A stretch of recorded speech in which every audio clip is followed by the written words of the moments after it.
Hey, everybody, welcome into The Arena, a multi-platform gaming news podcast. This is episode 204.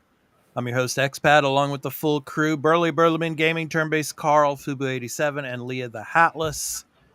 So, guys, how is the weather in your areas here in Japan? In the area where I am close to Tokyo, it's like been really, really windy every day. So it's like, in the evening, it's like -2, -3 degrees, but the wind chill makes it feel like, it's like -15, -20 around where Burley is, right? So, It's with wind chill -10 right now. okay. It's only -3, but with the wind chill and been windy. But we're supposed to be getting a snowstorm. Supposed to start around 1 o'clock, 2 o'clock. It's now up past 5, and it's not happening. So I'm happy right now. Yeah, it's late. Probably it's late. Yeah. So you're lucky so far. Hey, how about Buffalo, Carl? Are you snowed in yet there? It hasn't snowed in a while, and there's still snow outside, but it's Nice. and it's cold. But, and good for a while. I see. That's good. That's good. And I don't even want to start with you two, Fubu and Leah. I mean, you guys probably it's like summertime out there. You're, I mean, it's close to like spring. t-shirt and short type of weather, every day. No, like it's a bit chilly. It's close. It's Not that you mention it. Oh my god. Oh, but no. Clip that one for sure. Yeah, that's a good one. Yeah, I can't wait to clip that one later. That's good. Yeah. Please. Thank you, Fubu. Thank you, Fubu. That's anything for the podcast. Anything for the podcast. Yeah, there you go, man. Yeah. There's an explanation. Fall over for all that beautiful warm weather out there in the island of Madeira. Yes, yeah, absolutely. All right. Well, anyway, speaking of warm weather and everything, it's we got a really, really hot show for you actually in this episode. If you like Civilization, so anyway, we're going to be talking about Civilization 7 later in the show, but first up, we're going to be talking about the writers of Dragon Age: The Veilguard have moved over to Ghost of Yotei. And I know Burley has some things he's really happy with that, I'm sure. So, Capcom Spotlight. We're going to talk about the things that they showed during the Capcom Spotlight. Pretty cool stuff. Metroid Prime 4 and Pokemon Legends ZA. It's going to be coming, of course, to cross-gen, Switch and Switch 2. So our thoughts on that. And then our look in our episode Spotlight on Civilization 7. So today, talking about Civ 7, and we're going to kind of make this a weekly thing with the episode Spotlight, more of like the game that's the big game that's going to be, released in the upcoming week. We're going to have like a more of a discussion on those games. So this week is Civilization 7. Next week will be Avowed. So I know Carl is excited for that one. Yes. Oh, yeah. Yeah, as well as myself, I'm really looking forward to that, and Burley as well too. Yeah. So, but Fubu, it's like just the soccer games. Yeah. So. Yeah. No, well, there's also Tomb Raider. If you did a spotlight on Tomb Raider, I'd be happy, right? And we're going to be talking about that later. Yeah, 4, 5, and 6 will. remastered. Yeah. So exactly. we will be talking about that. Play Football Manager. I'm going to explain about Football Manager. I hate playing Football Manager because they don't do what I tell them to do. So I get pissed at them. I don't want to get pissed. I play EAFC. I control the players and it's done. I don't do coaching. I play the field. I'm not a good coach. All right. So you play the field. Awesome. Yeah. I there was news about it recently. That's why I brought it up. I know. I think there was a leak or something. Yeah. But then now they're saying like, no, we're going to make it the 2026 game or something. Yeah, there was some they leaks. canceled this year. They said in the thing they're not going to do it because they could get it done in time for March to have it ready and right. So they're like, you know what, we'll just cancel and move the progress to next year because they were changing engines. So it's like great on them instead of releasing a product and then be patch. Exactly. That's exactly what I think EA should do 1 year. They just should. Like 1 year, they could make, let's say, EFC 26, but they don't do a much improvement, and they take the team and they start a new engine, because this engine has been used over 12 or 13 years probably. It's been a long time. We need a new engine for this new generation. They keep the same engine because, of course, they don't want to spend the money on that. And I think that's something EA should do: make a new engine, make a new game from the ground up. Because what happens in this game, it's patch over patch over patch over patch. So yeah. I do agree. I appreciate what FM is doing for the gaming community. I think that's very nice of them. Yeah. All right, it's time to talk about, well, of course, EA, of course, FC. Fubu's been playing that. Let's talk about the games that we've been playing this past week. Burley, take it away. What have you been playing? Still Black Myth Wukong. I'm on the final chapter now. You're just addicted to that game now, aren't you? No, I you just can't stop playing that game. No, it's not that I can't stop it. I just want to beat the fucking game. That's the thing. The addiction of wanting to finish, and beat the final boss. I put like 40 something hours in this game. I just want this game to be done, because it starts out really good, and then as you go, you can see some cracks in the game. Okay. I agree with Burley. That last chapter is not the best. That last chapter is not the best, because it gets too open and you don't know where to go. I got lost. I understand what he's saying. Yeah, I agree with Burley. At that end, you just want to finish. Okay. I want to welcome the Donovan Viper into the chat. He mentions nothing has specified that it's 26. It just says the next game. So 24 could be the last iteration, or we could be looking at 2027 for all of us. We're all in the dark as FM consumers. Okay. Thank you for that info. Thank you for that info. Yeah, that's nice. Yeah. I had no idea. Yeah. Leah, what have you been playing? Let me guess. It is a Nintendo game. Wrong. Really? It's Hello Kitty. No, more Animal Crossing. Yeah. No, actually, it's not. I remembered I installed Hollow Knight and Celeste on PlayStation, so I tried them, because I never tried, because I was scared, because they were hard games. So they're fine. Like, Hollow Knight is definitely easier than Celeste. Celeste is really Celeste. You need to relax and don't misclick, or she just goes everywhere. But I'm happy, because they're not as hard as I thought. So I'm just gonna dive, and of course, because I'm waiting for Civilization. So making time. Yeah, I was talking to some of my students yesterday, and they're playing Animal Crossing, and I was mentioning you to them. It's like they're addicted to Animal Crossing. So I love it. I can relate to that.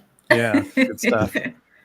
Carl, still fishing with your daughter in the we Nikki haven't played game? Nikki in a while now. Actually, she's more interested in Minecraft now. Oh, okay. She's actually able to play it well. Teaching her how to build dungeons, right?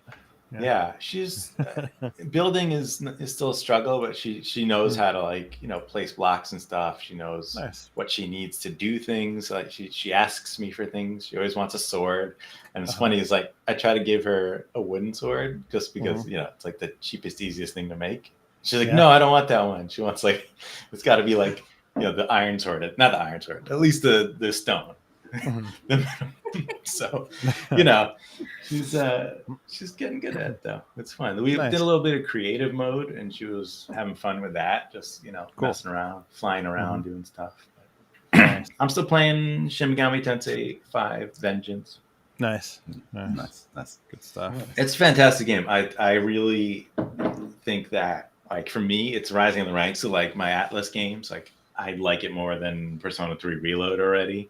Ooh, that's big. That's big. Yeah, and it's really because of the gameplay, because there's more game to play. It's really the bottom line. The story is pretty. It's not a lot of story in these games, but there's enough of it that I'm happy with it.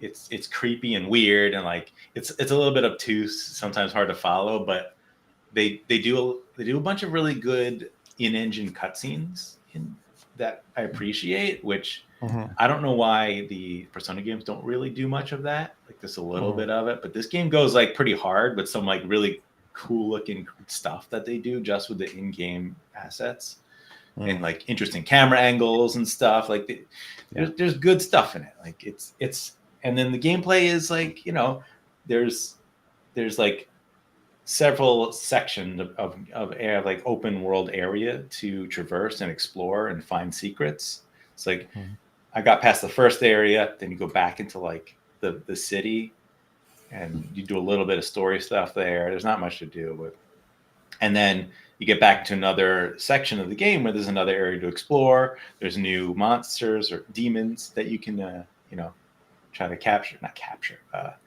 recruit, you know. And just like it's just like Pokemon in a lot of ways, but like it's better than Pokemon, you know. Like it's just a better game for sure. It sounds hard overall to be better than Pokemon lately, so right. Yeah, so I can't argue that. I just love the loop, and there's tough bosses that you like gotta think about how to beat, like what team you want to use. You know, make sure you got the right, you know, do the right types of damage to hit their weaknesses. You also got to make sure your team doesn't have weaknesses to what they're gonna do to you. Yeah, it's just this gameplay, man. It's like a really, really good turn-based, you know, RPG. Yeah, nice, very good. Yeah. As for me, I'm still playing Rise of the Ronin, and I'm starting to regret the character choice that I created in the beginning. Okay. Now, the reason is I chose because in games, if you ask me, do you want to play a female character or do you want to play a male character?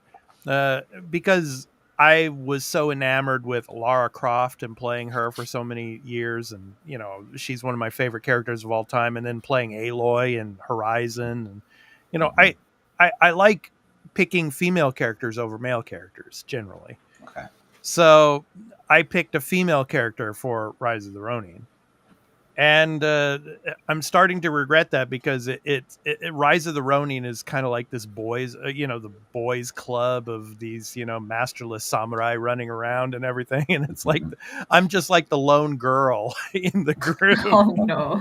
That's how I feel. I'm starting to feel that way now, you know, so, and now it's like, you can't go back and, you know, change your character. You know, it's like once you do that character creation at the beginning of the game, that's it, right? Okay. So I mean, you know, like I was mentioning last week, it's like going around with Sakamoto Ryoma into the pleasure quarters in like Yokohama just did not feel right for a woman going in there, you know. So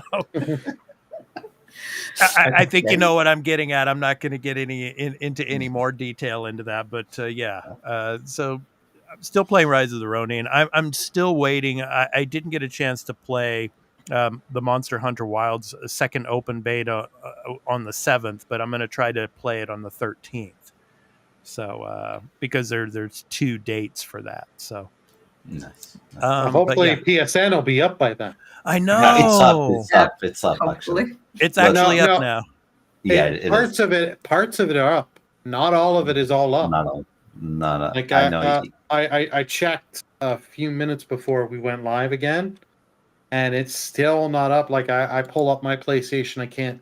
In the case of like I was playing earlier this morning, couldn't sync a trophy I got and stuff like that. Yeah, what's up with that, guys? I mean, it's been like almost a day, right? It'll be a day and an hour and 45 minutes already. It's Fubu's fault. Yeah. Let me explain, Burley. It's important, Burley. It's important. Right. So I'll explain this. This is my fault. Burley, you should have put your fist up like that when he fell over on his chair. That would have been the perfect. That would have been the perfect thing. Yeah, just the force instead of the forced choke, it would have been the forced push. Yeah. No, how do you know I didn't force push him with the chair? Are you guys watching my hands? Exactly. No, look, it's my fault. So on Thursday, I went to do a gym membership. Okay. Then on Friday, I was like, oh, I'm tired from work. I'm going to relax. I'm going on Saturday. And then Friday night when I started working, I was like, oh, I have to do food champs tomorrow. And it was God's way to say, you're going to the gym, fat ass. I'm going to shut down PSN. So it was because of me. That didn't work. So I would go to the gym. And that's why I fell how do you down. put up with this guy, man? I mean... I guess PlayStation players needed to touch some grass, huh? Yes. Oh, I have to melt a bunch of snow and ice to get to the grass.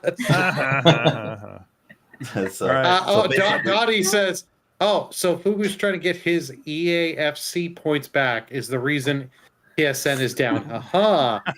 Exactly. That sounds like a more plausible. Yeah. So that's why I fell down. I went to the gym today, and I'm weak on my feet. That's why I fell down. All righty. Okay. It's time to get into the weekly news beat, guys. Let's go ahead and jump into that. So, Ghost of Yotei, it's coming out this year, supposedly. We don't know exactly yet, but it's interesting. I went into my local drugstore the other day, and one of the girls, young girl in her 20s that works at the cash register, she's from very close to Yotei in Hokkaido.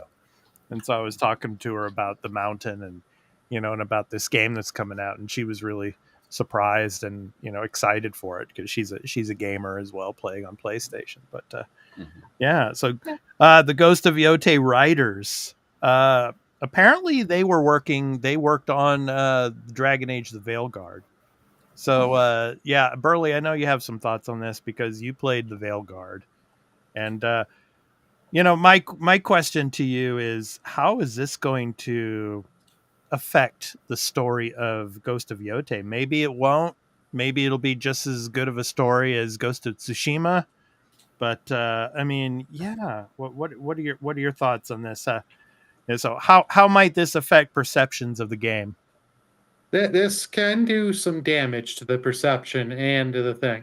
But if you do some research, it's only 2 out of the 9 writers that VEILGUARD had that are on this project. One of them has written for a few other games, like Bioshock 2's DLC and a few other notable projects. The other one's kind of a newer writer that just wrote for VEILGUARD. So I'm hoping these 2 writers, these are the better writers of VEILGUARD that came in, and then you have the other whatever writers that are already at Sucker Punch that have been working on this, are like, anytime anyone comes up, if they come up with something stupid from Dragon Age VEILGUARD, they just give them the look, be like, okay, now you go sit and turn your head and face the corner of the wall because we don't need to hear from you today. Yeah. Okay. Yeah. All right. Yeah. That sounds good. So what do you guys think? Carl, what do you think? I hate these things when people bring this stuff up because it's just trying to spread FUD. It's the crowd, we know who it is, right? The people who are, like anti-woke people who just hate what's in VEILGUARD. And obviously that's not all of what VEILGUARD's writing is, but they just hate that aspect of it. So they see that and they're like, oh, Yotei must be bad too. It also has a female lead. It must be bad. Like, it's so transparent what they're trying to do when they do that stuff. And I don't know why these media outlets, like, either they falling for it because they're, idiots, or they are actively feeding into this like awful, negativity because they want the clicks from those people. Like, that's just terrible. Like, stop doing that, people. Just stop. Like, it's bad. Because if you look at these writers, like, okay, if you didn't like the writing in VEILGUARD and you want to blame them, I mean, it doesn't, that you might not be accurate to do so because, as Burley pointed out, they have a ton of writers on that project. Yeah. They aren't listed as the leads or seniors, right? And if you look at their history, I mean, like, one of them was like a lead writer on like Mass Effect Andromeda, which not great, right? But a senior writer on Bioshock Infinite, Burial at Sea.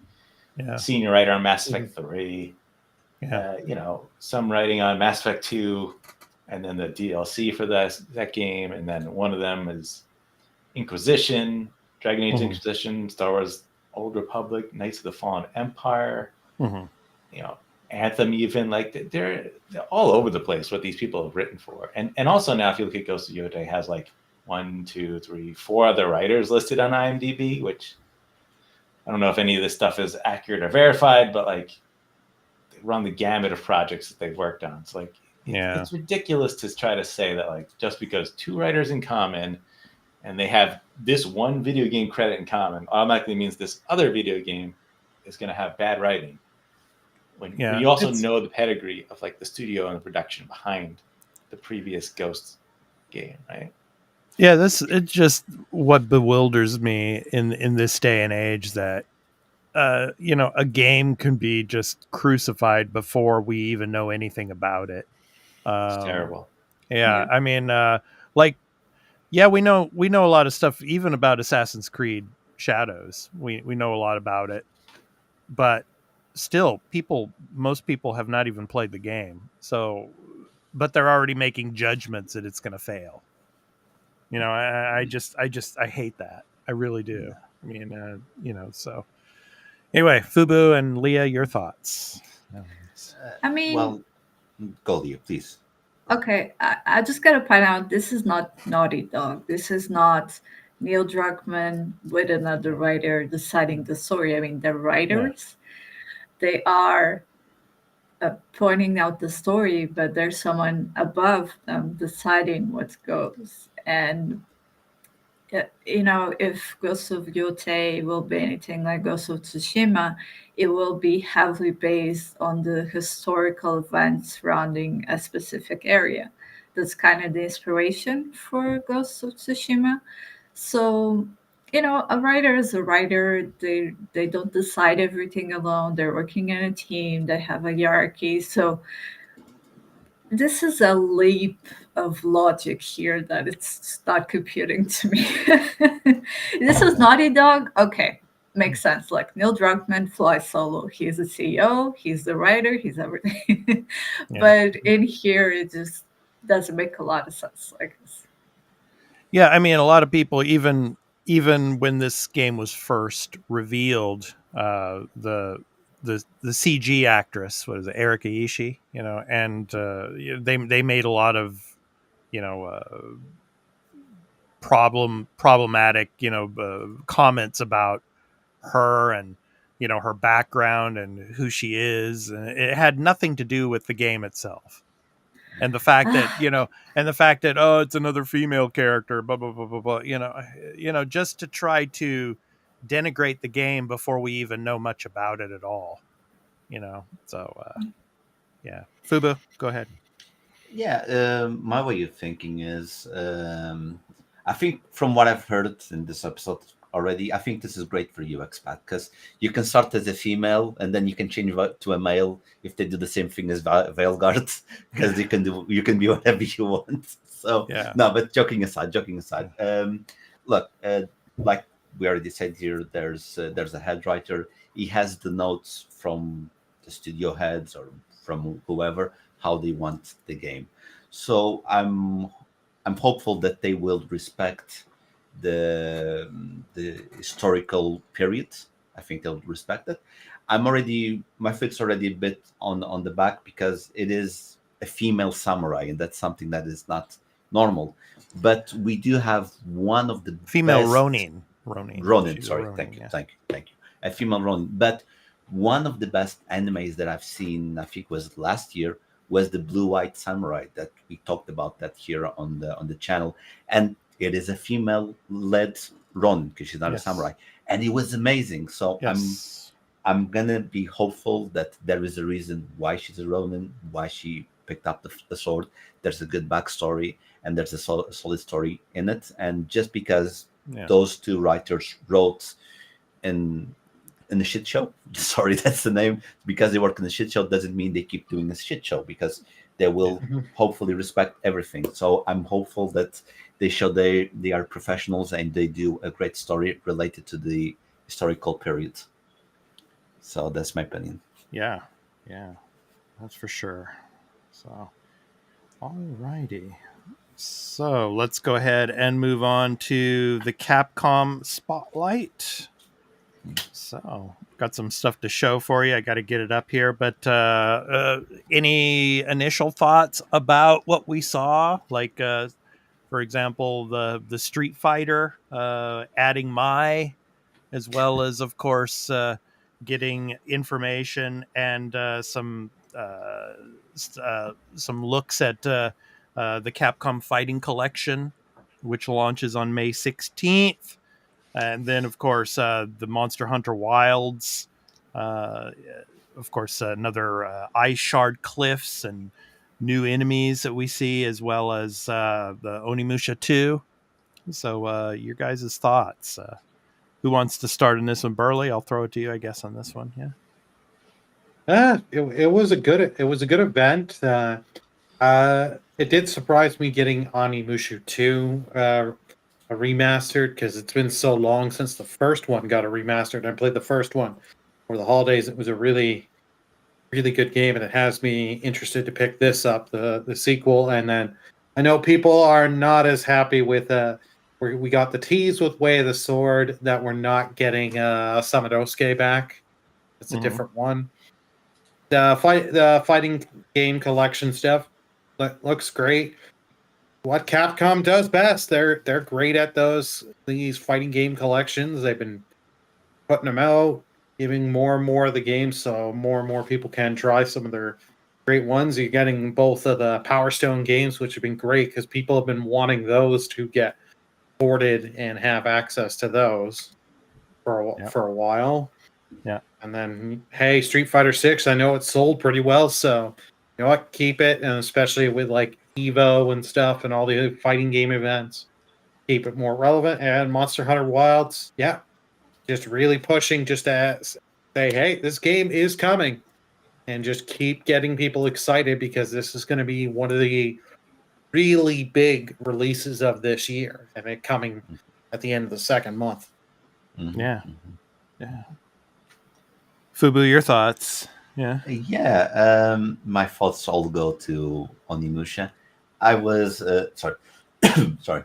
I was a bit sad because I think that Onimusha 2 is the weakest of the 4 that came out on the PlayStation 2 at the time. I was expecting Onimusha 3 to come to continue the story of Samanosuke. But maybe I was younger when I played 2. I'm hoping to play.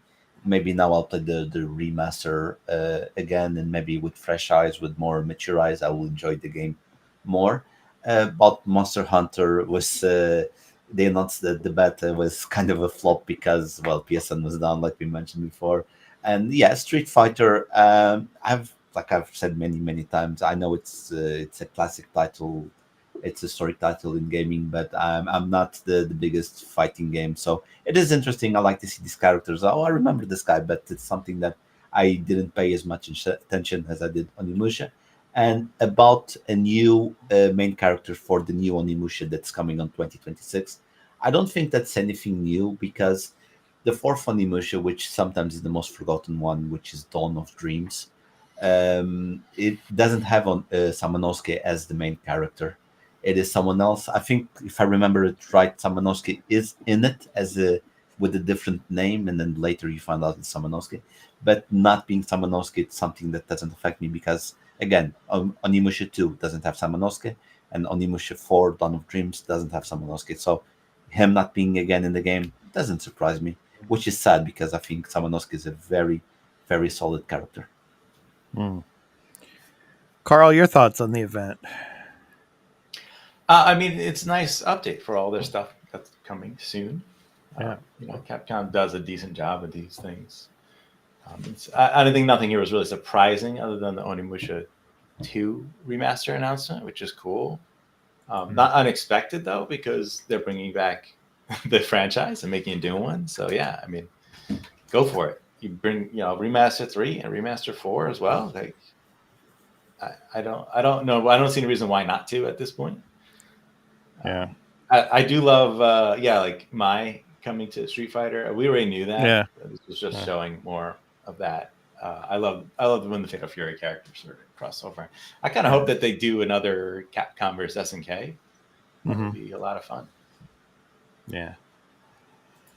And here's the Okami trailer that you saw at the Game Awards, Burley. The 10-second little reveal. Yeah. Oh yeah. Yeah. But hey, it's a cool thing. And like, I've owned this first game for so many years on digital copy, and it's like I just have not sat to play it, because I always got told it was basically it's Zelda but not done by Nintendo, done by Capcom. Yeah. So, and then of course the Onimusha here. So a lot of people are looking forward to that. So definitely. Mm-hmm. And there's the Kiyomizu Dera there in Kyoto. So yeah, I've been in that building 2 times. So yeah, it's a real building. Oh yes. Oh, cool. It's over 1,000 years old. Yes. Yeah. And the steps, there's like a huge amount of steps to go up to it too. So it's you're going to get a workout just walking up there. So it's nice. It's good cardio. Yes, very good cardio for sure. Yeah. So Leah, your thoughts on the showcase?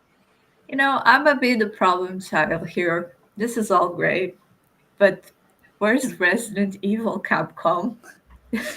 You've been hiding from us, man. Like by now, I thought maybe like they're gonna sprinkle something in here, but no luck for me. No, I'll wait for the next announcement again. That's the thing with these events of theirs; they don't do the major announcements at these. Like, Resident Evil 9's gonna, or whatever's next, maybe another big remake. Will be at probably like the Sony State of Play next, right? Which could be next week. Yeah, there's rumors that's next week. Yeah. Okay. That's actually true. There's hope. Would make sense. Yeah.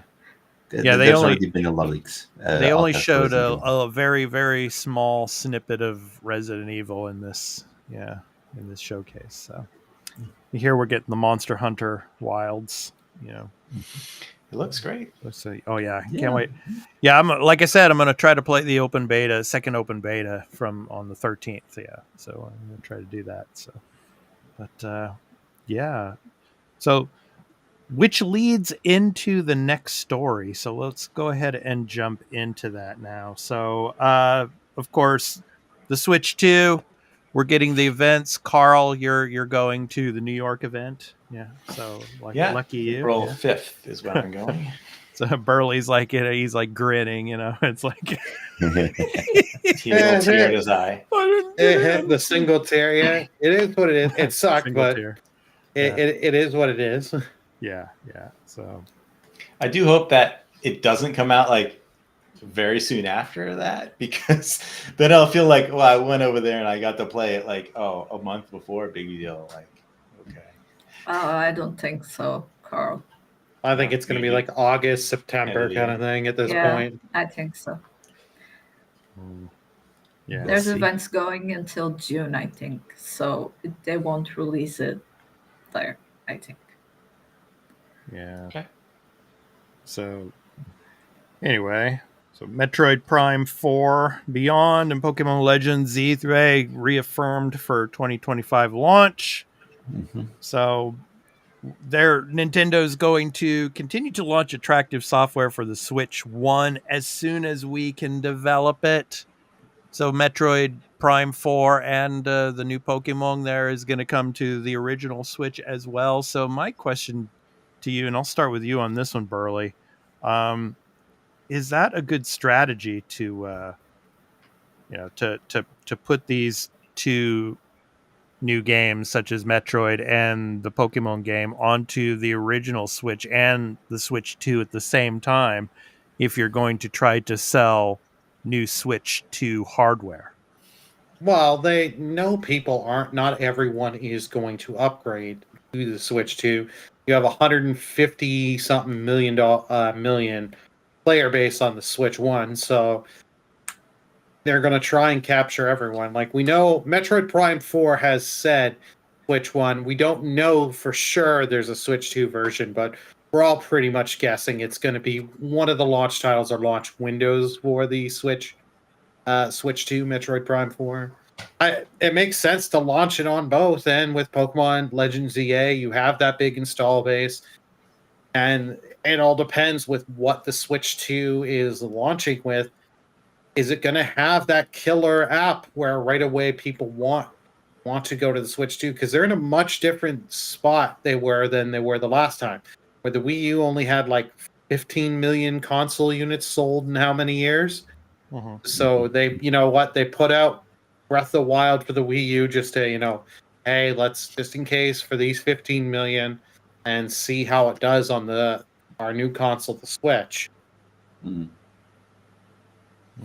Yeah, it's a lot more like the Xbox Series X and PS5 launch now, because they didn't have to have big, massive launch titles because the libraries are so massive already.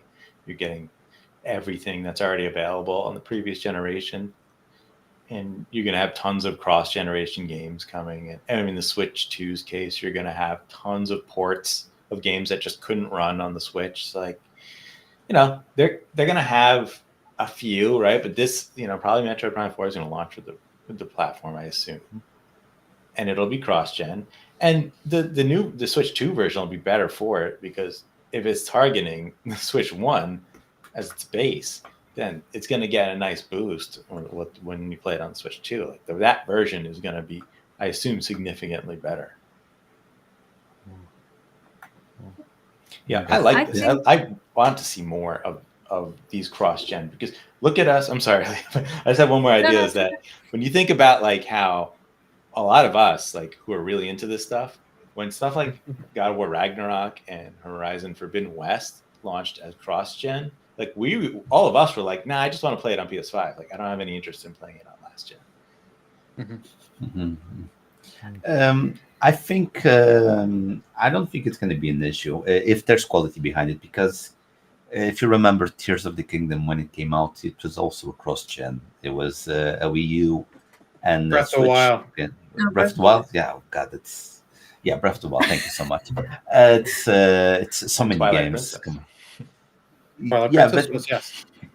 Yeah, and no, it's okay. It's okay. And if the game has quality, people will maybe they will buy it. Doesn't matter if it's for the in this case Switch 1 or Switch 2. They will buy it, so they will make the money. When it comes to the new console, it's gonna depend a lot on the price, because if you make, let's say, if you make a bundle with these new games, people will buy it as long as it's not expensive. If the console alone itself, because we still don't know prices, if the console alone is very expensive, of course people will tend to buy to the Switch 1. If the Switch 2 is affordable with a nice price, then people will buy the Switch 2, and then okay, let's play Pokemon. Pokemon has a bigger fan base than Metroid here, so they will buy the game. I don't think Pokemon, unless this Pokemon is something unique, like Breath of the Wild was to the Zelda franchise, I don't think it's going to be a system seller, because people are still burned from the last Pokemon.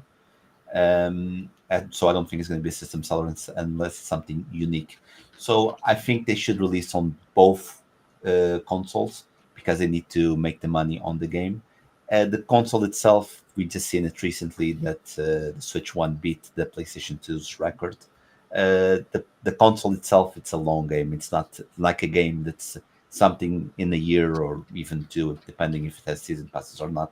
A console is something, they play a console for 8 years. They're going to make the money at the end of the 8 years, not the end of 6 months or 1 year. I think, Leah, your thoughts. Yeah, go ahead. My thoughts. I think it's cross-gen because these are not the launch titles of the Switch 2. They're going to release before that. Metroid Prime is coming, I'm going to say May, and then Pokemon will be around summer. They might push it to they're going to release it in summer, and they're going to do a special package for winter with a special console. That's how I see it. And I'm going to disagree with Donovan, because if he thinks Animal Crossing is not going to sell this way, you're going to be crazy. I'm going to tell you right now, they're going to implement some crazy mechanics with that mouse for the next Animal Crossing, and people are going to eat it up. Maybe the first year is not going to be as strong, but as soon as Tom Nook shows up, it's over. I just know, because there's rumors this is gonna be city focused, and it's gonna be different than New Horizons. So I don't know. Maybe they're cooking something. They're gonna ask you to draw a lot. Yeah, well, that's a great lead into the next story. So before we get into Civilization 7, still the developers of Civilization 7, they love what Nintendo is doing with the Switch 2 Joy-Con. So, and I'm gonna show the trailer again for the Switch reveal, which shows kind of the motions of the Joy-Cons in action in kind of like a mouse feature. So so my question to you guys is, what kind of games would you like to see Nintendo come out with that would take advantage of this feature? I'm thinking just for me, I mean, like I like to play Tetris once in a while, so use it in a mouse way to manipulate the blocks when it comes to Tetris or something like that. So yeah, what do you guys think? Leah, I'll start with you again on this one here. I mean, possibilities are infinite. Stardew Valley, anything with construction, Animal Crossing, Minecraft, like how easier it would be to kind of place the blocks like this instead of having to put them with a button and go like this, and also like FPS games, or like where you have a gun like Resident Evil or something like that, where you just aim with the controller. Mm-hmm. Black That would Ops be 6. cool. That would be amazing. Yeah. Yeah. Look, So one of my type of favorite games is, sorry to interrupt you, but Here we one of go. my type Go of ahead. it is it is RTS. I grew up playing Age of Empires 2, Red Alert 2, and something that I think would be really fresh, which I don't think is gonna happen, but I would love to see a Warcraft 4. I would love to see that, because since Warcraft 3, they went to World of Warcraft MMOs and they haven't released an RTS, except that stupid remake, the Reforged edition or something. But I would love to see a Warcraft 4. It doesn't need to have the craziest graphics, something that would run in all consoles and all types of PCs, and they could take advantage of this feature on the Switch too. So I would love to see that. Yeah, this is from before you go, Carl. I just want to read. This is from over at Nintendo Wire. So talking about the patent for this feature. So it was uncovered the patent on the WIPO patent system by Reset Era user R. So it gives a detailed diagrams and an English description. You can go to Nintendo Wire and check this out. But it says, quote, this input device comprises a front surface, an upper surface, a first side surface, a second side surface, a direction input unit, a first upper surface button, and a sensor for mouse operation. And it goes on. I'm not going to get into more detail there, but you can go over to Nintendo Wire and check that out. But go ahead, Carl. Your thoughts on games that might be able to that you would like to see that would use this feature?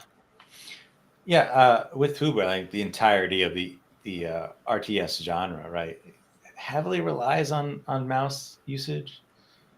They've adapted some of those games for console, but that takes a lot of effort and work to make that. And this would be a good option to make those games more accessible on a console device. Now, I mean, I know Xbox already has mouse and keyboard support. You can play some of these games like that already, but doesn't come with the system. So it's nice that everyone will have access to this. Something like Crusader Kings 3, for example, which did get ported, and I think they did a good job with that. But like, I played that on PC. I would not like to play that with a controller. I think the keyboard, the mouse was like essential for that type of interface. Yeah. What was the other one I was thinking of? The Sims. Oh yeah, is another game where like yeah, that's true. That's a good one, not great with a controller.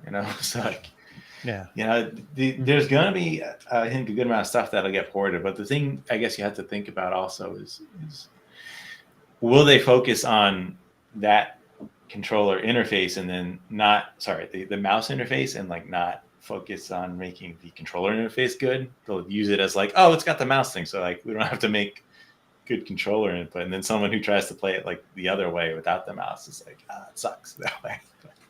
How about how about with competitive shooters? Because Fubu, I know you played a lot of Apex, and then of course you got Call of Duty and everything. So if the Switch 2 can handle those type of games moving forward using the mouse functionality with a Joy-Con, with competitive shooters, obviously, keyboard and mouse is the big big advantage over a console gamer with just a controller. So what do you guys think of this possibly coming to the Switch 2?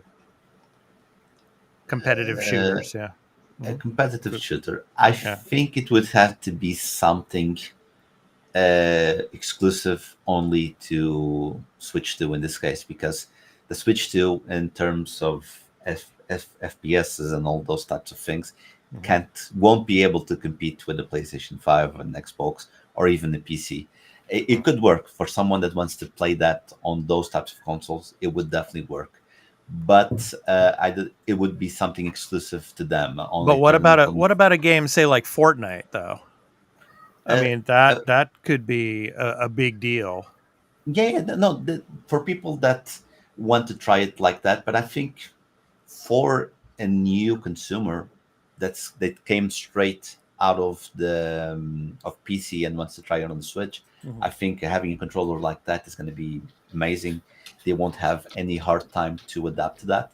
But if it's someone like me that already has a Switch One, and I've played Fortnite on Switch, I tried it out, I played Apex on the Switch, to switch from the controller and go to the, I think for me, this is me, would make a confusion, and I think people would be hard to resist to the change because some people are not adept to changes.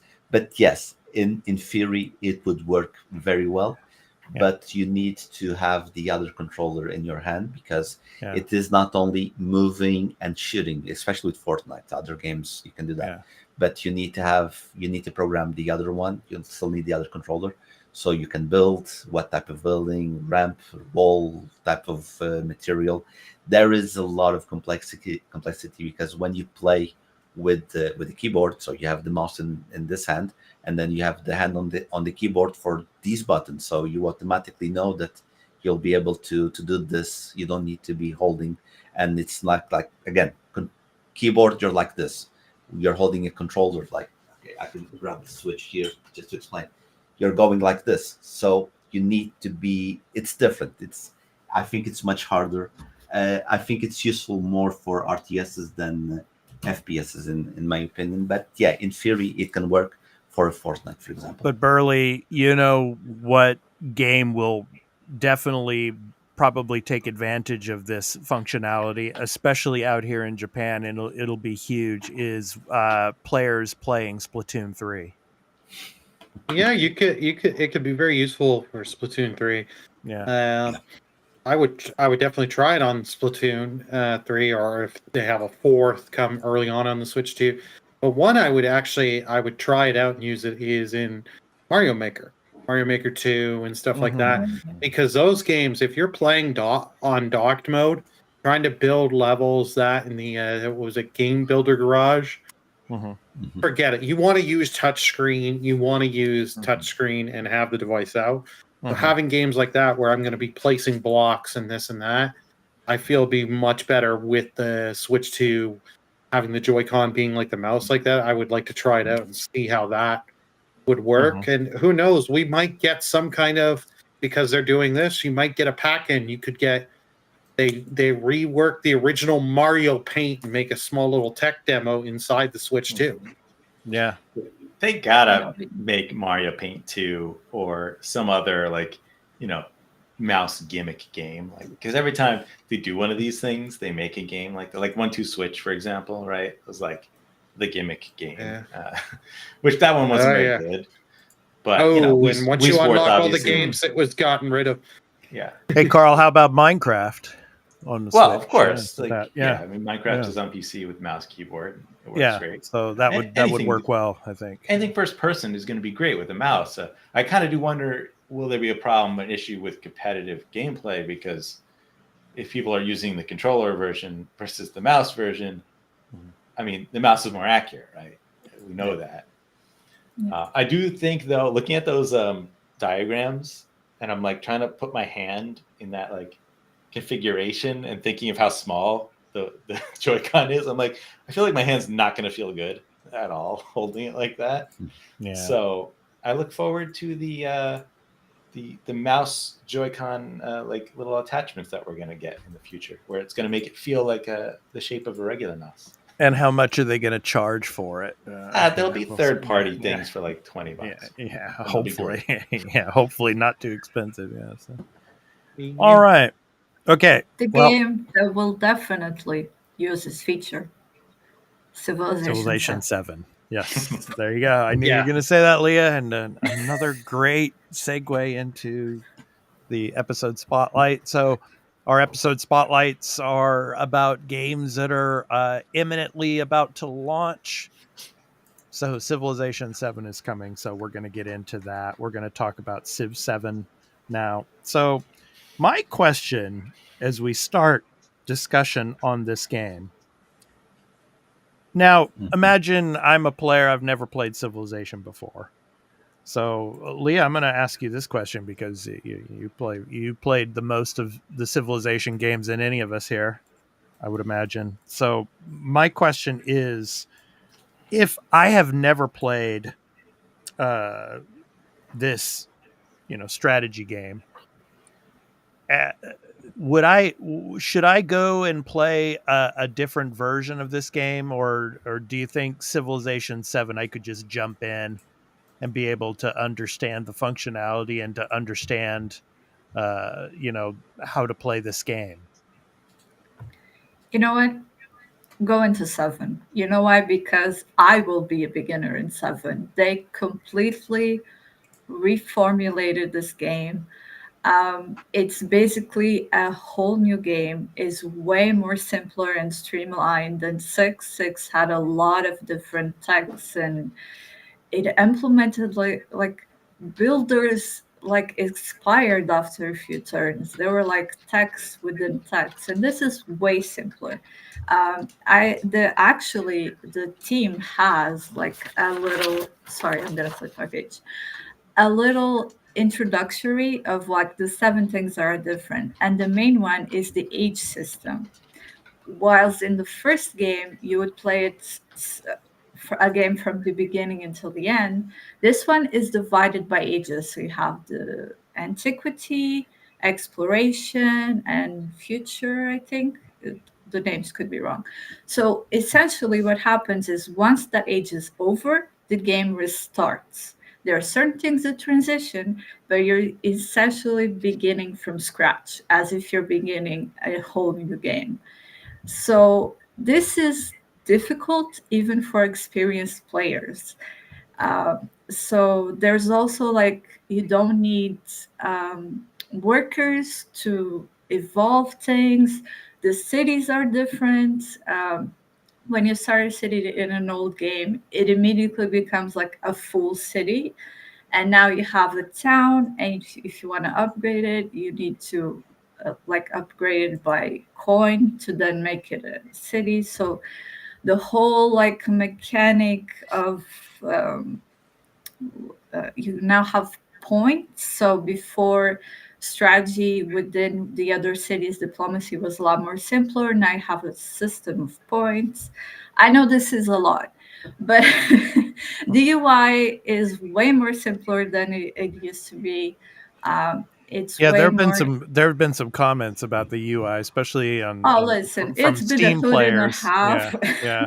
And they're correct, because you have seen things where like the lines that connect the text are like crooked, and there's like really fun stuff where like one of the civics for updates is like the wheel 2, so like they reinvented the wheel for some reason. But overall, like, and there's really cool and interesting things that they haven't done before, where before, for you to like, let's make wine, for example, you have the tile and that automatically do that, and now you have a tile that has grapes, for example, and then there's an event when the people have a eureka moment, and from then on they start making wine. So there are a lot of processes that are automated. instead of you having to do them manually. Same thing for troops. Yeah. Troops now have a general, and the general kind of manages the troop for yourself, and it's kind of how it goes. So don't worry about the others. This is a brand new game. Just launch yourself into it.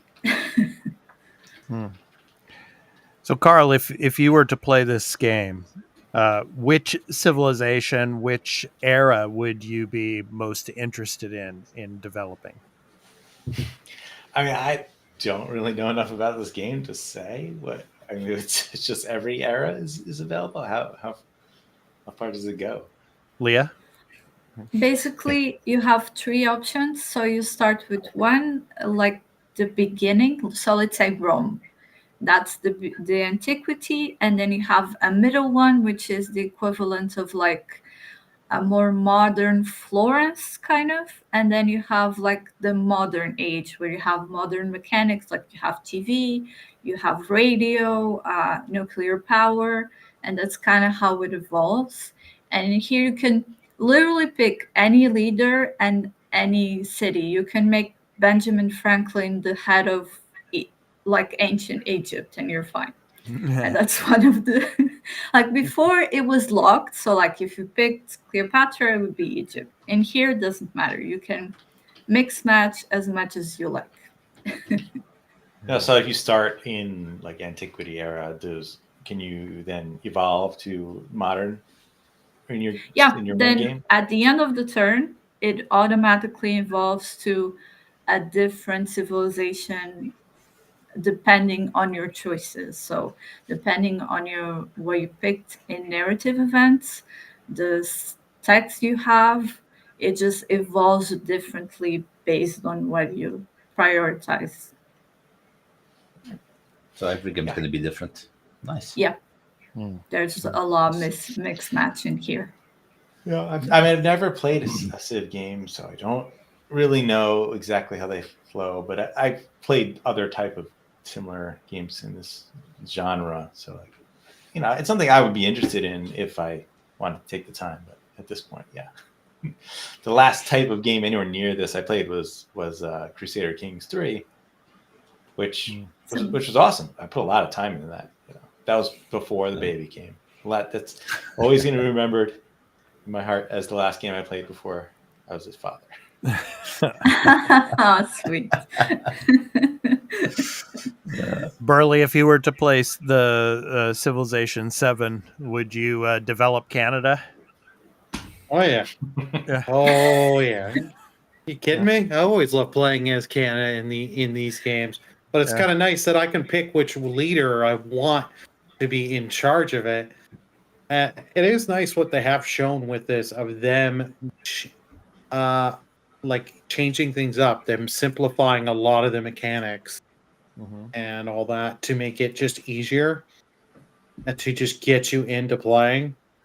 And it's like you're not locked. Oh, I want to be Egypt, but I don't want to be Cleopatra. You're not locked in, so you can change things up, mix things up, and just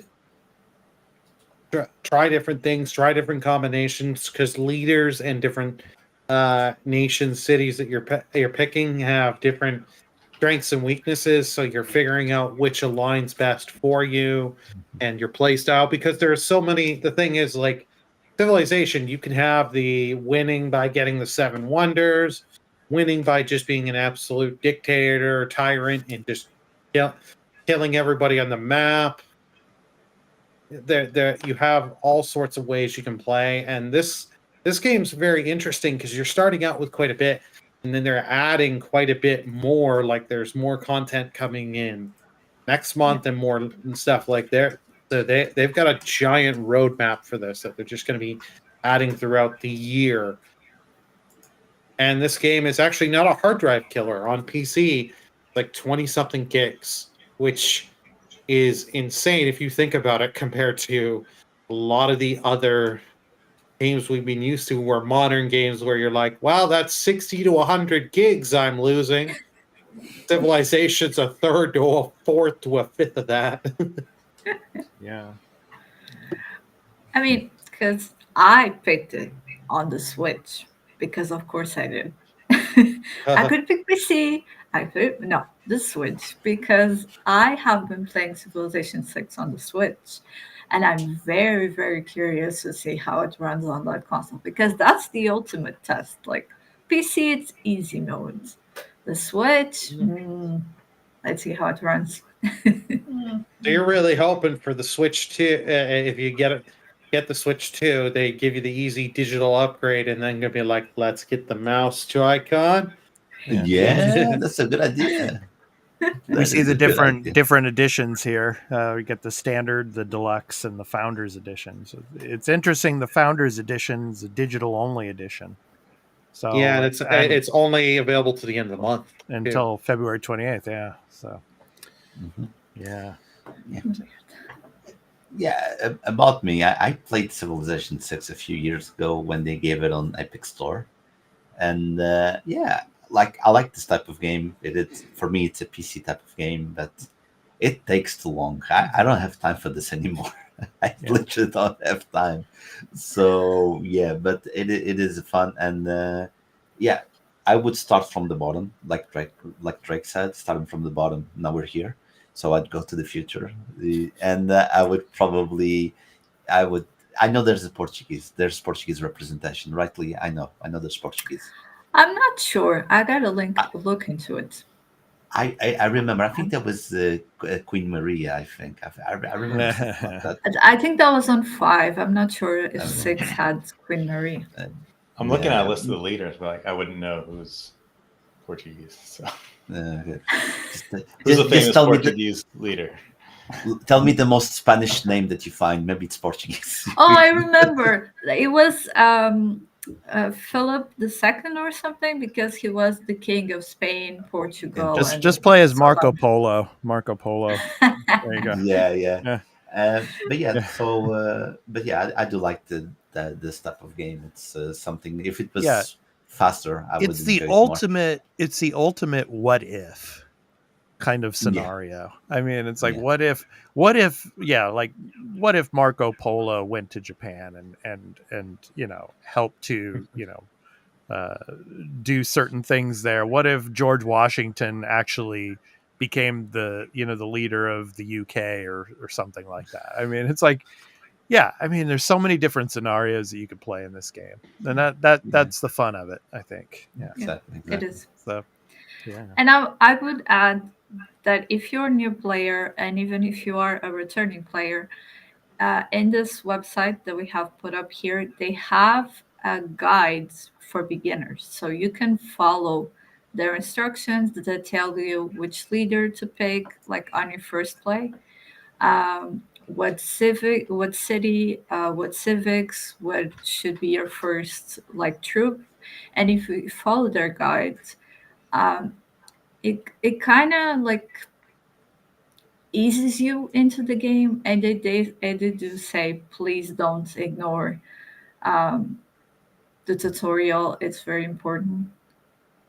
I think it was back expats in the little rotation where it's a message from the fire axis, so it's up. So if you go here, if you click on that side, it's a rotation. You'll have the beginner's guide. Okay. Yeah. So the game guide. Yeah.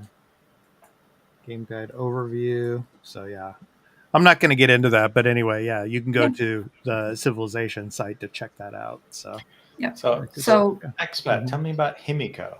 Apparently, she is someone you can choose. Himiko, she is. I don't want to get into too much detail. It's like historical stuff that, But Himiko is. It goes to the legends of the foundation of Japan. She was like a princess who was like a ruler. So I don't want to get too much into it, but so it goes way back, over 2,000 years. So oh, that's interesting. Yeah. Huh. Yeah. Folk history. Okay. It says Japanese folk history. Lots of legends. There's no Portuguese. I saw it. There's no Portuguese leaders. I'm offended as a Portuguese. Like I'm offended. Izanami and Izanagi, and yes, the foundation of Japan. Yeah.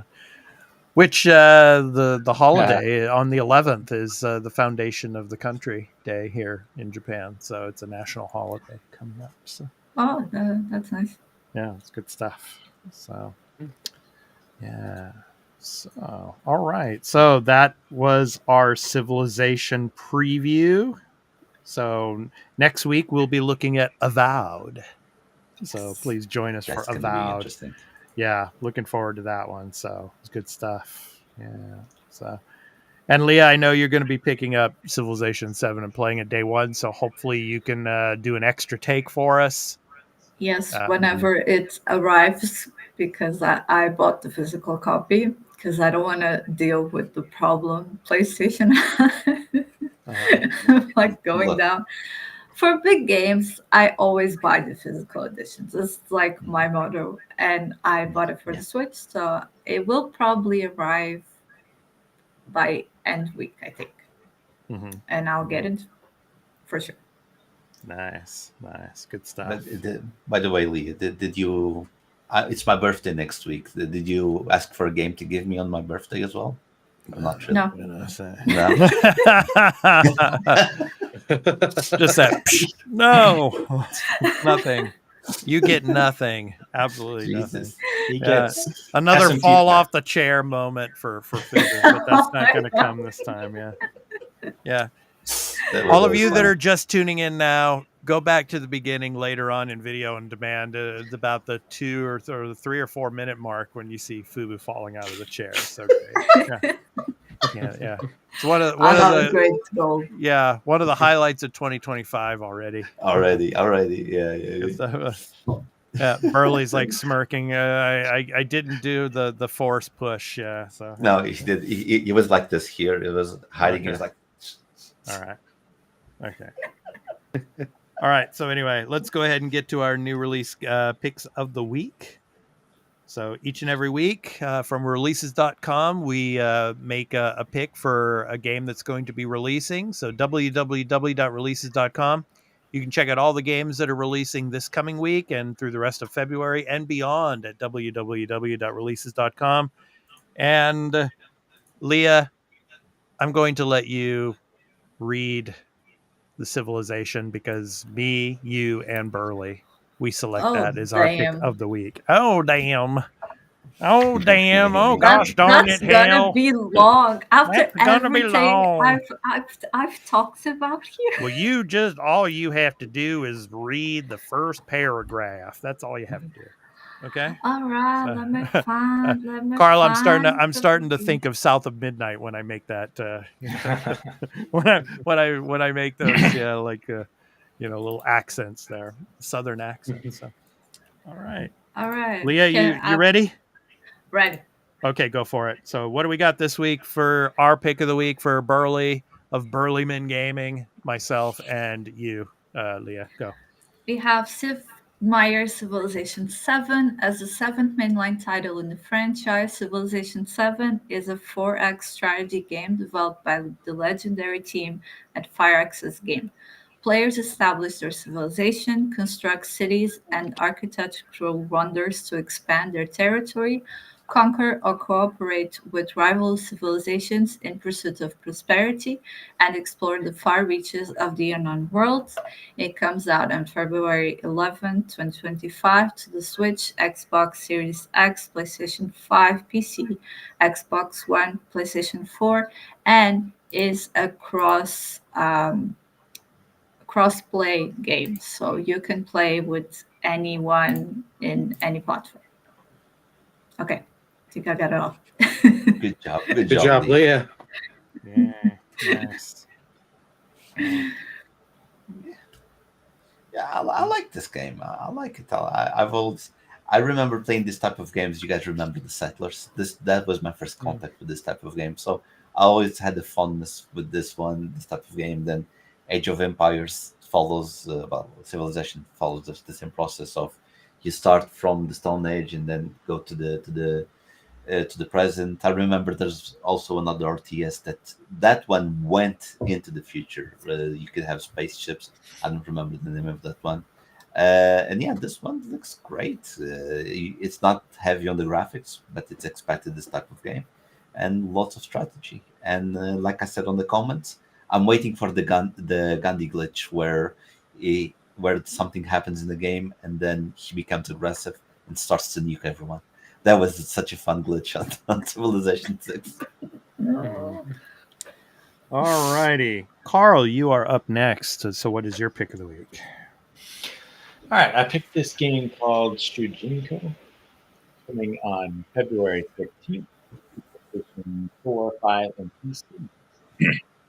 Shujinko is a dungeon crawling JRPG that offers a unique opportunity to learn Japanese. Features thousands of Japanese words, phrases, kana, kanji, and grammar elements that players can master through focused diligence.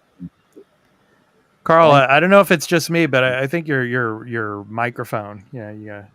Fix what's going on there with your mic. So, I don't know. It sounds better now. I don't know. Maybe just the way I was leaning. Where do I start? I'll just keep going from where I was. Language content spans from, I don't know what this is, but maybe you know, JLPT N5 to N1 standards. Yeah, that's a Japanese language proficiency test. Yes. All right. Oh, nice. Yes. Nice. Oh, you need to learn Japanese to do this. Yeah, accommodating learners at any stage. Shujinko is not purely a learning tool. It is a video game with optional but comprehensive language learning functionalities embedded into various gameplay mechanics. For those more interested in the adventure, Shujinko delivers a rich JRPG experience. Players can immerse themselves in hundreds of skills, items, equipment forging, cooking, fishing, quests, minigames, shops, countless achievements, and records to break. Explore a vast world, engage with a riveting story, meet multifaceted characters, enjoy stunning artwork, and lose yourself in hours of dynamic music. Yeah. And of course, I had to pick a turn-based game, but I'm always looking for them every week. And obviously, I didn't want to pick, Civ 7. I was surprised when I found this game. I was like, oh, you can like legitimately try to learn Japanese with this game. That's really awesome. Hato, yeah. Like if I, again, if it's all about time. Like if I had the time, this is something that like I would have loved to invest myself in, when I was younger, and try to actually learn some Japanese. Come on, Carl. When I was younger, it's like I'm old now. I can't learn anything. Come on. It's not. You're never too old to learn. It's a matter of you can do it. Time to dedicate. The time to dedicate. I understand your situation, but you know what I'm saying, though. Yeah. It's never too late to learn. So. 13-year-old Carl with infinite time would have loved to have learned Japanese playing a turn-based RPG. Yeah. I hear you saying. Yeah. So like it's pronounced Shujinko. Shujinko. All right. Go ahead, Fubu. Yeah, Shujinko. All right. Yeah, when it comes to me, I picked Tomb Raider 4, 5, and 6 remaster. Tomb Raider 4, 5, 6 remaster will bring the Darkness trilogy of beloved globe-trotting Tomb Raider adventures, originally developed by Core Design, to modern platforms with a variety of improvements for players to relive or experience for the very first time. Discover remastered visuals that bring new life to environments, characters, and artifacts with the option to toggle between classic and modern graphics on the fly. Choose between new modern controls inspired by later entries in the series for smoother movement and camera capability, or opt for original tank-style controls. Photo mode is also back, with all poses from Tomb Raider 1, 2, and 3 remaster included, along with brand new ones to commemorate the adventure. Players will also find quality of life updates like boss health bars, plus new trophies and achievements, nodding to iconic moments from the series. And it will come on February 14 on the PlayStation 4, 5, Xbox One, Xbox Series X, PC, and Switch. So everywhere, basically. About this game, it's the same as the original 1, 2, and 3. I consider 1, 2, and 3 to be the top, and then from 4 onwards, it went on the slope and all the way downhill. It's not as memorable as the first 3. but especially Chronicles, I think it's very, very good because, and I really don't want to spoil anything, but Chronicles, let's say, relives some of Laura's adventures, and it was the first time that I played with the teen character in Chronicles. There's a segment in the game that you play as a teen character, and this was one of my first experiences where you focus more on puzzling than fighting, and I like that. Then when you play the sixth one, which is Angel of Darkness, which was the first one that came on the PlayStation 2, it is a completely different game. Is more of an open world, or at least one of the first experiences. You could go anywhere, but then of course you had to go to certain places to continue the story. So yeah, I really, if you like Tomb Raider, if you have that nostalgia like I have for these games, it is a must buy so you can relive some of your memories and, like me, enjoy getting the trophies. I'm going to get the trophies on that one. I haven't gotten the game yet, but I will definitely get it because they will maybe do a promotion or something like that, and I will buy it cheaper. Okay. Mm-hmm. Burley, your thoughts on the Tomb Raider 4, 5, and 6 remastered? You know, for me, I would love to see them just completely remake the story exactly how they are, but then with all new graphics and put the Camilla Luddington, Lara Croft into it, or even that, maybe put Haley Atwell's voice in if Camilla Luddington could not come back. Yeah. Burley, your thoughts? Well, the collection looks good, and like I think they said for number 6, they are doing some extra tweaks because that game did not come out very well, and it got noticed by critics and players back then. Yeah, that would be a neat thing, but I don't think they would ever do that where they would be like, "Here, we're gonna modernize the graphics," especially for 4, 5, and 6. I could see 1, 2, and 3 them modernize the graphics, and then replacing with either Camilla Luddington or whoever the new voice actress, because there has been rumors Crystal Dynamics, that's what they're working on. Yeah, a new Tomb Raider game. Mm-hmm. Yeah, oh yeah, they're definitely working on a new one. So, but we don't know who the like motion capture or who the voice actress is, but I wouldn't be surprised if they do get Haley Atwell in there. I would love that. Or even for motion capture. I mean, even that too. I mean, that would be technology amazing nowadays. Yeah, that's true. Yeah. That's true. Yeah. All right. It's the Valentine's Day game. February 14th. Yeah. Yep. The Valentine's Day game. Yeah. Happy Valentine's. It's gonna happen. It's gonna happen a lot on 14, exploring holes. Yeah. Happy Valentine's from Lara Croft. Okay, I almost spit my water out with that. No. Okay. All right. So you can go to www.releases.com and check out all the games that are coming this week and for the rest of February and beyond. www.releases.com. So it's funny in the chat. Viper was saying that Carl is the senpai. No. Carl's the senpai. Do you know what senpai means? Do you know what that means? Means kind of your like a older mentor. It's like your mentor, kind of like an older brother or like an older, like a student that's a year ahead of you or a couple of years ahead of you. They say senpai. Yeah. So it's different from sensei. Sensei means teacher.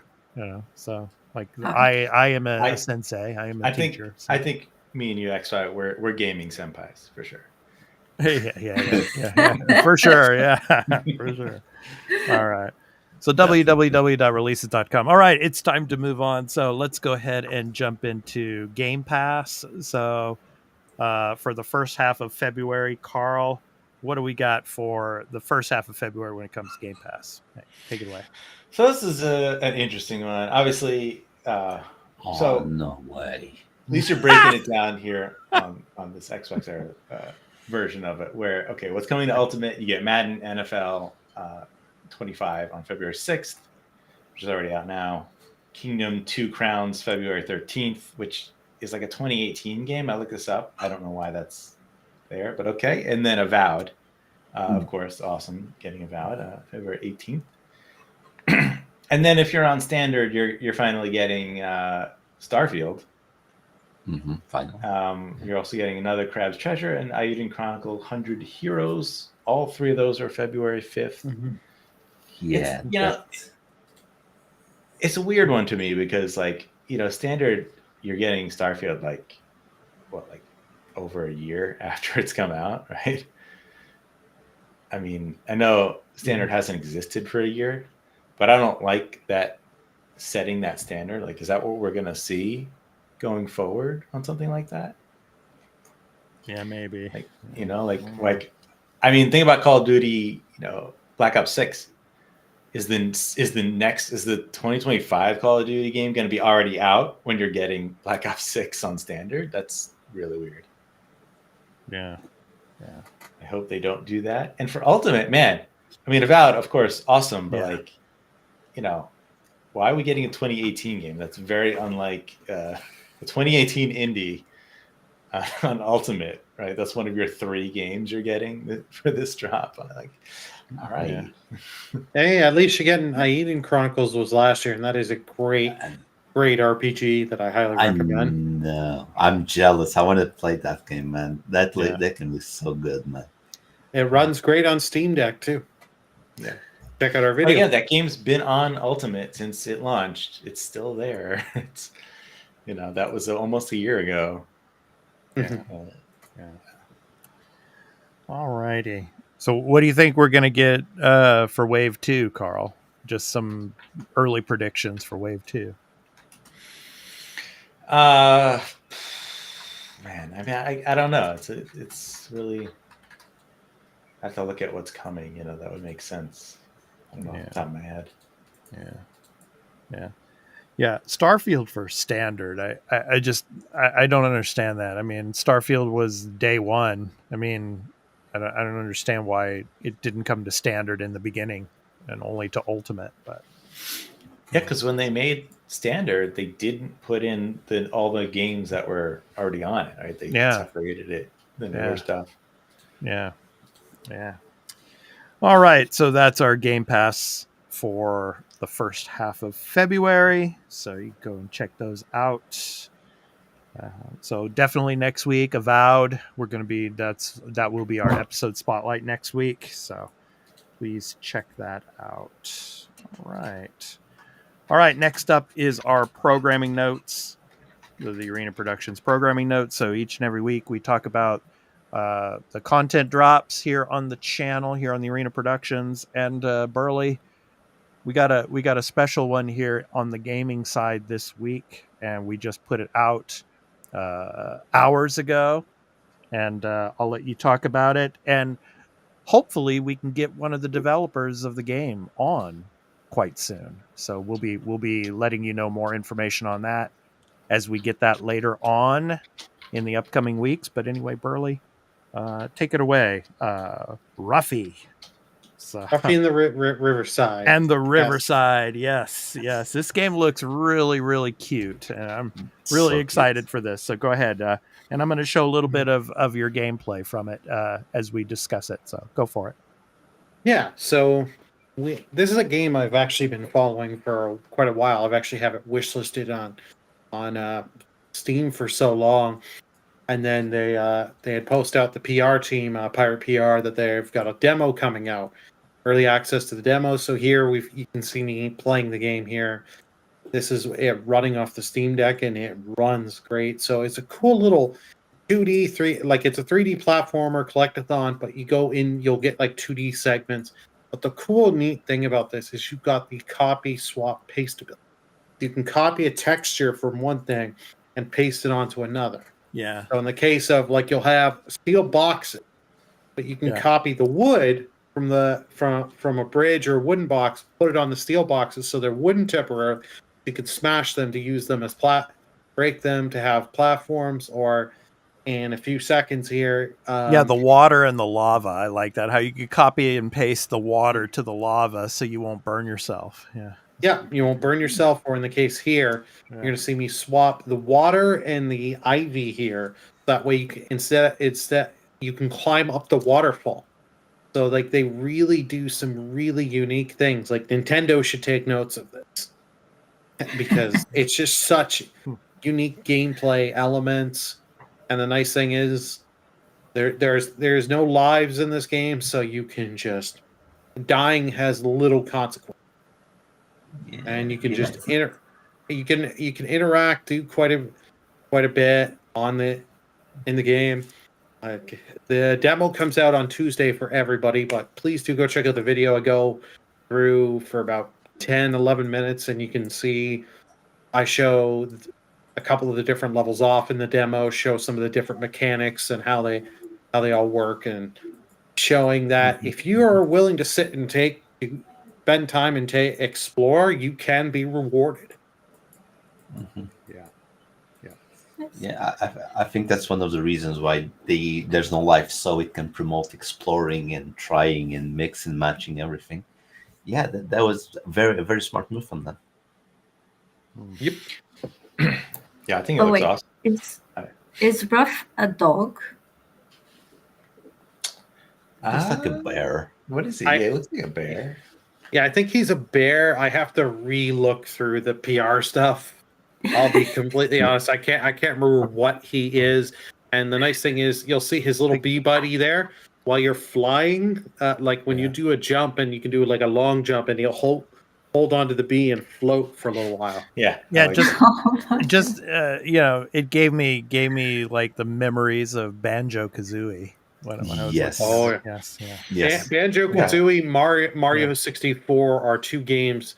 You will definitely feel the inspirations of those games. Yeah, for sure. It looks inspired by that. But it has its own unique art style, which is really cool. Yeah. Yes. I like the art style. It's fresh. Yeah. I was watching your video that you did, Burley. I was watching you doing the half pipe, and I was looking. Oh. I was calling it Tony Bear instead of Tony Hawk. It was Tony Bear, so I know it's a bear. Yeah. Well, that does give you Tony Hawk vibes, and just shows like, hey, they're not just sticking to one thing; they're doing other things and gameplay elements and trying it, which I love. And I love in the demo. You don't see it here, but like you'll see walls that just show you how big these levels are. They're just saying demo.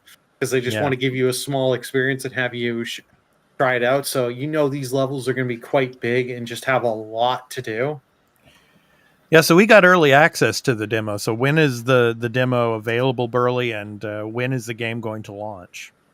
Tuesday, February 11th is for the demo, and I don't have an exact date of the game, but through the PR kit. It is April of this year. Okay, so that's a release window. Yeah, April. And fingers crossed, I have applied for a key. To try and get and if I do get a copy, when I do beat the game, I will have an extra take and get us some footage for when the game is out. So that way, it's like, hey, here you can see there's actually new stuff we didn't know about. This kind of stuff. Yeah, and just to reiterate what I said earlier, hopefully in the near future, when the game is close to launching, we can get the developer on and talk about it. So really excited to do that, hopefully. So yeah, so Ruffy and the Riverside, so good stuff. Yeah, so please check out the demo when it is available. So it's great stuff. All righty. So next up is to talk about the games that we're going to be playing or streaming this coming week. So Burley, I'll let you start. What are you going to be streaming this week? More of Black Myth Wukong to finish it up? Yes, I'm probably not finishing it this week, but I've also started up my Pokemon Sun Nuzlocke challenge run. So that I'm taking slow because it's like, the thing is this is a generation, Sun and Moon was a generation I did not like. And this is one of the hardest ones to do, the Nuzlocke challenge run. I'm not trying to be like where with earlier generations where, okay, I know these generations like the back of my hand and I can be cocky and go under leveled and know what the gym leader AI and all that's going to do. This I don't. So I don't remember so well. And I know this one's got some hard fights. So it's like I'm just taking things slow as molasses. Just level grinding and make battles easy. Right. Leah, I kind of have a kind of feeling of what you're going to be playing this coming week. I kind of know Civilization 7, right? Yeah, when it arrives. In the meantime, maybe I'll play a bit of Animal Crossing. Nice. So, Carl, I think Avowed comes out before next week's episode, right? I think the early access is early the 13th. Access. Yeah. The official date is the 18th. Okay. So people will be playing it next week. Reviews will be out.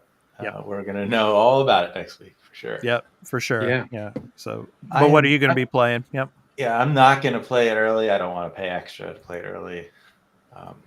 I'm frankly mad that there's no physical edition. So, whatever. I'm just going to, honestly, I plan to, at this point, I think my strategy is I'll just get this, looking at it now, 3 months of Game Pass Ultimate for $30 on CD keys. Yeah. And that'll take me through April. So I'll get to try out South Midnight and Doom Dark Ages. Player Obscura. Yeah. That, oh, wait. That's what I meant. Not Doom. Yeah, I was going to say Doom's not in April. Yeah, that's so May. Which obviously I wouldn't be able to finish all that, but that's they could have had $70 from me. I kind of wanted to buy Avowed, but now they'll get 30, and I don't know how it works from CD keys. I really don't know how much of that they actually get. Microsoft gets like 25, CD keys gets 5 or whatever. Yeah, right. So your loss, I guess. Sorry, maybe sell physical games. But Shin Megami Tensei 5 Vengeance. I will keep trucking along because I love it. It's awesome. Yeah. For me, Monster Hunter, the second beta when it comes on the 13th. So look forward to that. Yeah. So Fubu? Yeah, I've already finished Mario and Luigi Brothership, so now I'm gonna start playing Medieval 2. Like I said, I played 1. 2 is one of those that I didn't play a lot. They gave it on PlayStation Plus on the extra tier or something. So I already started. Thank you, brother. He knows everything. This man knows everything. I don't know everything, but I know a fair amount. I just also am the one that reads these lists each one. So. That's true.